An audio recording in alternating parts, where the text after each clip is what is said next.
আজ তোমাদের সাথে ছোলার শাকের এক অদ্ভুত রেসিপি শেয়ার করছি। সবাই ট্রাই করে, আশা করি ভীষণ ভালো লাগবে। আমার অনেকগুলি শাকের মধ্যে বেশ প্রিয় এই ছোলার শাক। অনেকদিন বাদে এই ছোলার শাক পাওয়া গেল।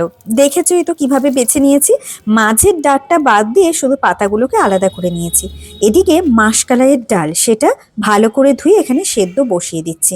মানে আমরা যেটাকে কলাইয়ের ডাল বলি। এবারে দেখো, ডালের মধ্যে শাক এবং লবণ কিন্তু পরিমাণ মতো দিয়ে ভালো করে আরো কিছুক্ষণ ফুটিয়ে নেব, যাতে শাকটাও সুসেদ্ধ হয়।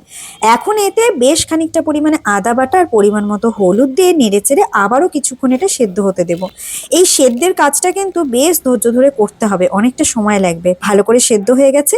এখন ওপর থেকে একটা তড়কা দেব।